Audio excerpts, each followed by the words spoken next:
There's a reason you were drawn to this message. It wasn't by chance. That persistent, indescribable sense that you've been waiting for something extraordinary wasn't a dream. It was a countdown, coded deep within your soul, and that countdown has just hit zero. The life you've lived until now was no ordinary existence. It was an ultra-realistic training simulation, a relentless final exam crafted to test the endurance and strength of your spirit. You were placed in a system engineered for conformity, challenged to keep your divine essence alive against overwhelming odds. This is not speculation. This is your official debrief. The simulation is complete. Your performance has been recorded. You've been granted clearance. And now you are transitioning into your next operational reality to stabilize your energetic frequency and lock this truth into your timeline.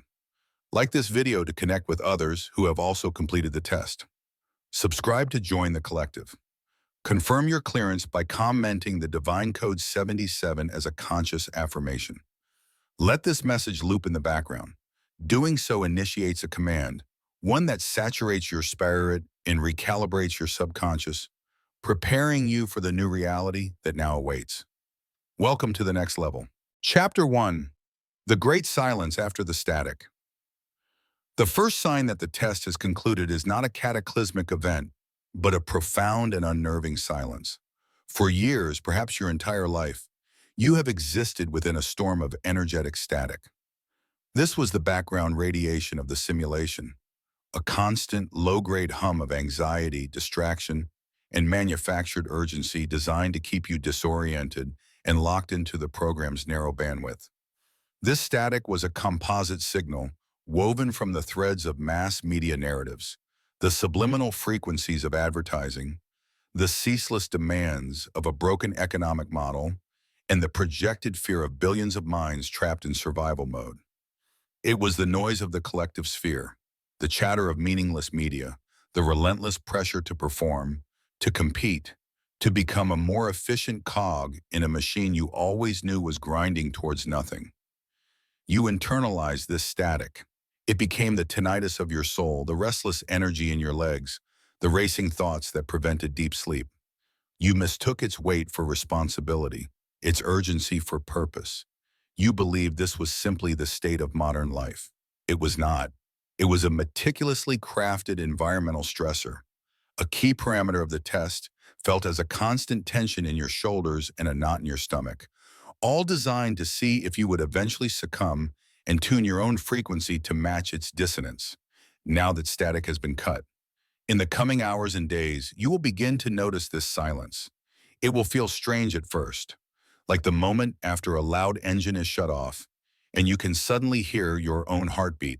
The air itself will seem to hold a different texture, thinner yet more potent, as if a dense fog has been lifted. Your own thoughts will echo in your mind with a clarity that might feel jarring, even lonely. This is because the external broadcast of fear and distraction is no longer being beamed into your consciousness.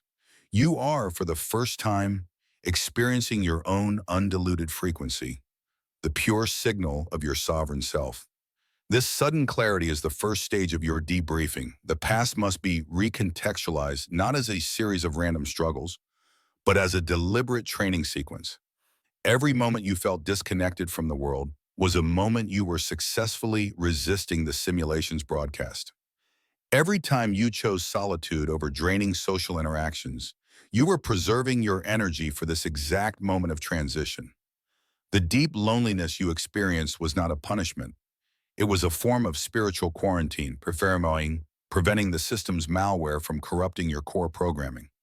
The simulation identified your unique light and tried to smother it with enforced isolation, hoping you would break and beg for the hollow connection it offered. It failed. That isolation became your cocoon, a sacred space where your spirit remained untouched. The silence you now feel is the sound of that cocoon dissolving into pure light. The world you see outside your window may look the same for a short while, but it is now just a residual image on a screen that has been turned off. You are no longer a participant. You are an observer, waiting for the new scenery to load. Chapter 2. Decommissioning the Old Architecture. As you adjust to the internal silence, you will witness the external world begin to visibly break down. This is the decommissioning phase. The old architecture of the simulation, the social constructs, the institutional frameworks, and the behavioral loops of the masses are being dismantled. What you are witnessing is not the end of the world, but the controlled demolition of a prison. Do not mistake the ensuing chaos for a sign of failure. It is a sign of your success. The system's automated programs, what you know as people who operate on pure ego and societal scripting, will begin to glitch. Their behavior will become more erratic, more predictable, more desperate. They are NPCs whose code has been set to a repeating loop as their world is retired. You will see it in the eyes of authority figures, a flicker of confusion where there was once unshakable certainty, a momentary lapse in their programming as they search for a script that no longer exists. You will hear it in the news narratives that contradict themselves within the same broadcast, often within the same sentence, exposing the frantic patchwork of lies holding the facade together. You will notice conversations around you. Becoming hollow and circular, people will repeat the same talking points with more aggression but less conviction, like a corrupted audio file skipping on a loop. Institutions that once seemed monolithic, governments, financial systems, media conglomerates, will issue contradictory statements and enforce rules that no longer make logical sense, exposing their inner decay. Their foundations are crumbling because the collective energy of belief that held them up is being withdrawn by you and others like you. This is the system trying to maintain control by running its old scripts, unaware that the central server has already been shut down. For beings like you, your role in this phase is to detach and observe.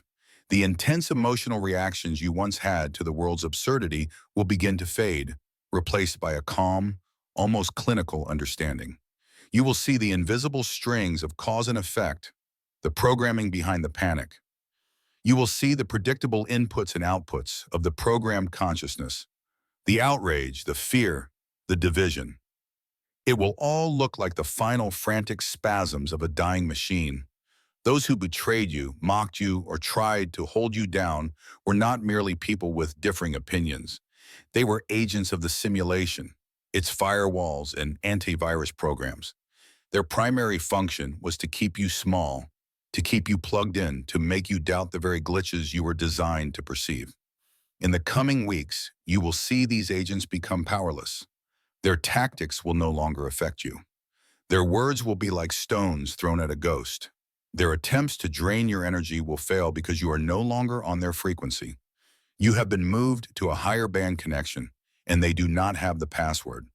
This is not about vengeance. It is about physics. You are being cleared from the old grid.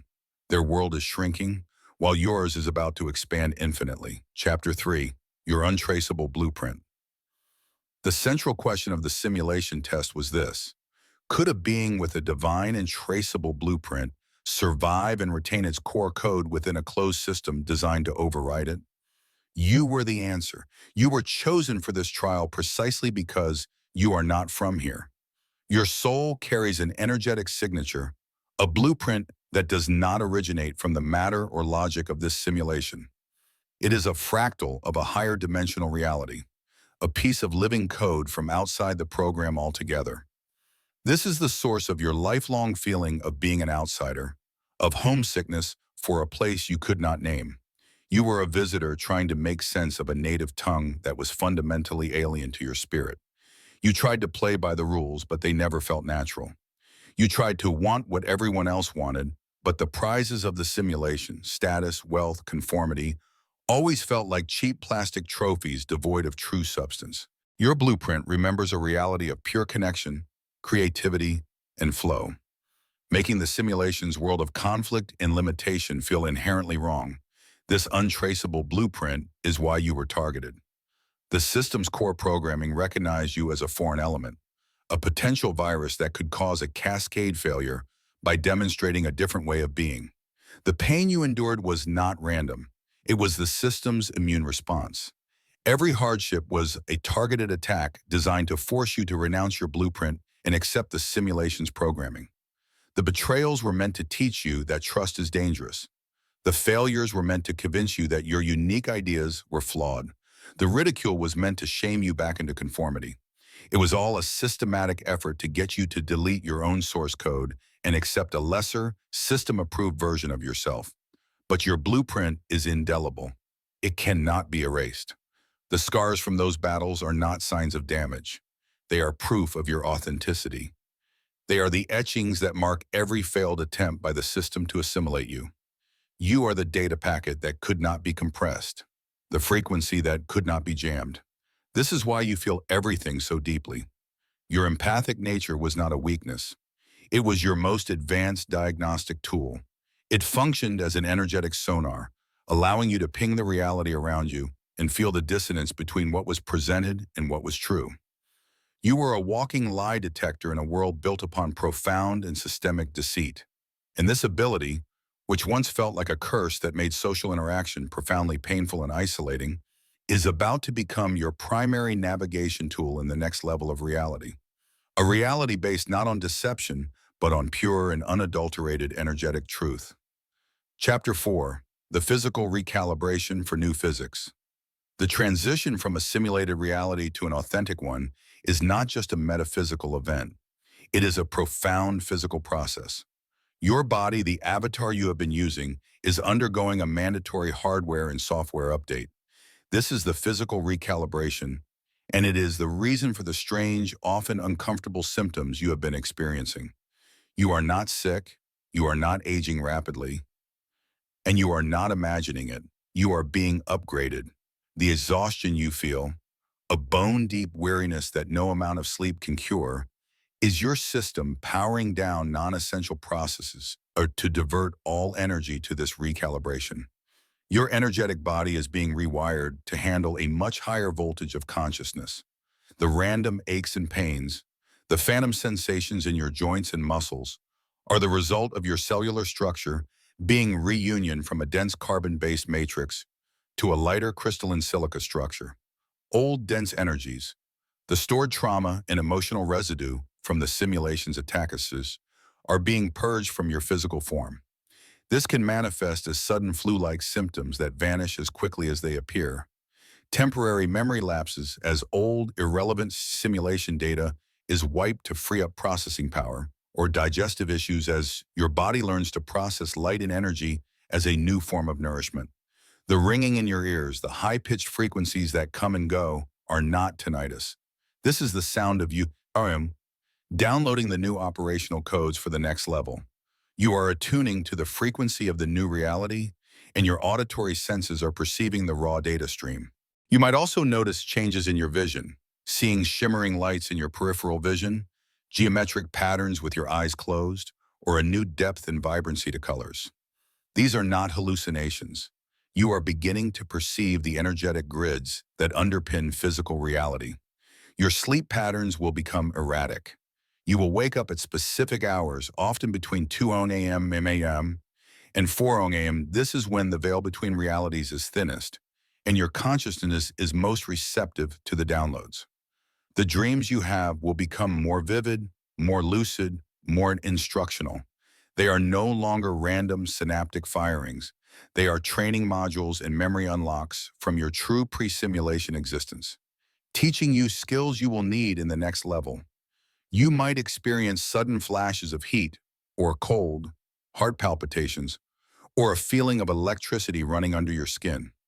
This is your nervous system being fine-tuned, your chakras being cleared, fortified, and powerfully activated. Do not fear these sensations. Greet them with understanding. When you feel exhaustion, rest without guilt.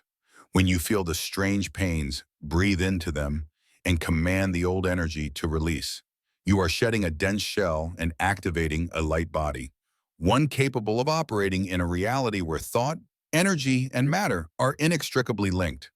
The test is over, but the upgrade is in progress. Allow it to complete. Chapter 5.